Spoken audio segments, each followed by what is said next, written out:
When you're a new manager, handling a difficult senior direct report can be very intimidating, especially when they have way more experience and expertise than you. But there's a really simple way to change the dynamic of your relationship with them, and I'm going to show you how. Stay tuned.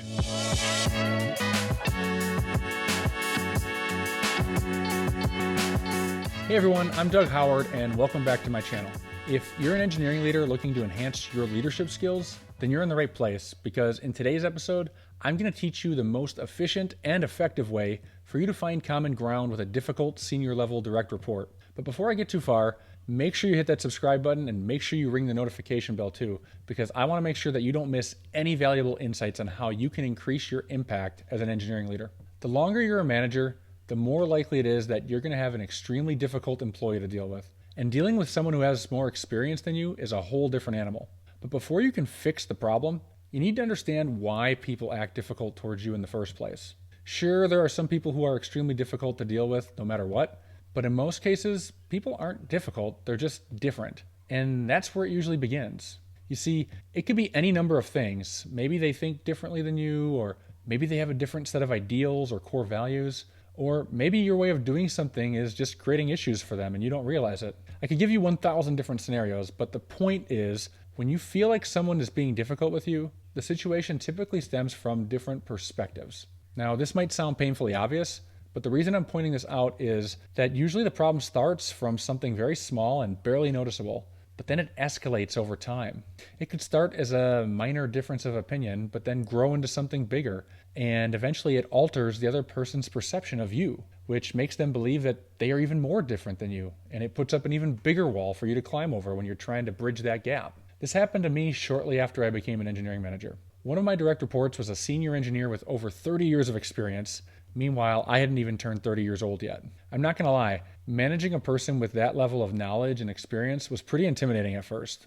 And it didn't help when he'd aggressively push back on me every time I reviewed and red marked one of his projects. Instead of spending 10 minutes to pick up my requested changes, he'd spend at least an hour writing out lengthy, cynical notes next to each one of my red mark comments. All of them were always explaining why he was right and why I was wrong. From there, I had to take the time to read his comments, then go back and forth to gain consensus with him before wrapping up the project. And this was becoming a major time suck, and something had to change. I couldn't let this go on. Needless to say, he was testing my patience. And if you feel like you struggle with patience in these scenarios, you should check out my episode called 3 Powerful Techniques That Will Improve Your Patience and Focus. I'll leave a link in the description.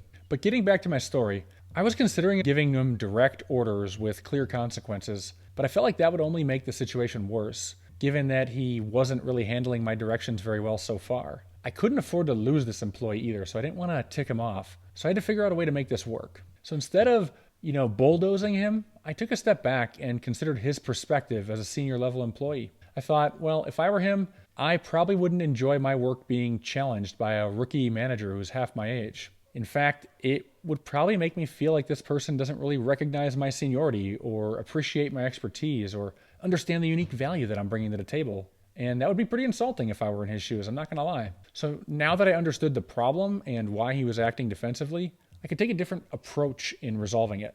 Instead of emailing him the red marks on his next project, I scheduled a meeting for him to review the project with me. Here's how I approached him in the meeting. I told him, hey, I appreciate all the feedback you've been giving me on the drawing check prints over the last few weeks. I've been learning a lot from you, and I want to use this meeting to help me get on the same page with you so that we can get your projects moving through the system smoothly with minimal design changes. I led the conversation this way to let him know that I appreciated his expertise and to show him that I wanted to understand his perspective. So I walked through each of the red marks on the drawing just like this. I was saying phrases like, can you help me understand why you did XYZ this way? I probably would have done XYZ this way, but can you show me why that wouldn't work? I'm sure you already considered this, but why isn't XYZ done this way instead? Now, when we went through each of those scenarios, sometimes his way was correct and other times my way was correct. Most times, both of us were correct and it was simply a matter of personal preference. But instead of playing an egotistical game of tug of war, we were working together now. We were gaining mutual understanding and we were building rapport with each other. I did this with him one time, but here's the most interesting part. Our relationship permanently changed for the better after this conversation. He stopped aggressively pushing back on things, and he became even more open to receiving my constructive feedback. Whenever there was a disagreement, he'd calmly explain his rationale, then we'd work together to figure it out. And we'd learn from each other in the process. This was the first time that I intentionally used soft skills and empathy over hard skills and logic to influence a situation to work in my favor as a manager. But after seeing the impact that this approach had on saving time, energy, and stress, I was hooked. I started looking for more ways to use influence to my advantage on a daily basis. But if you're struggling with a senior level direct report, here's my advice to you. Start by challenging yourself to understand their perspective. It's very easy for us to assume that they're wrong and that you're in the right, but don't look at it that way. Before you approach them, challenge yourself to view the situation in their eyes and consider how you would feel if you were in their shoes. When you do eventually approach them, do it with the genuine intention of trying to understand their perspective and understand where they're coming from. Don't try to correct them, and don't try to explain why their way is wrong or why your way is right. Just focus on having a curious mindset towards learning why they see things differently than you. You can show them this by asking questions like, how do you think this should be done? Or what do you think is the right way to do this? Start by asking their opinion. Then, when you want to interject your opinions and your ideas, do it in the form of a question.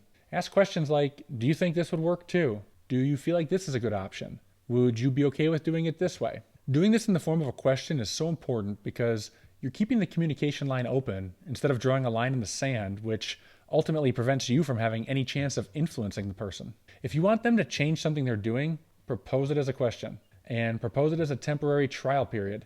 Definitely don't make it sound permanent. You want to make them feel like they can always go back to the old way, because a lot of times senior level employees are stuck in their ways and they're not automatically open to new ways of thinking. So you want to make it feel like it doesn't have to be permanent on the front end when you're trying to open them up to it. You can do this by saying phrases like, I'd like to try it this way on the next 3 projects, and if it doesn't work, we can go back to doing it the old way.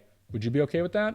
When you do it this way, now it's an agreement that both of you are working on together. If you want to learn how to take this further, you should check out my episode called How to Quickly Build Relationships with Anyone.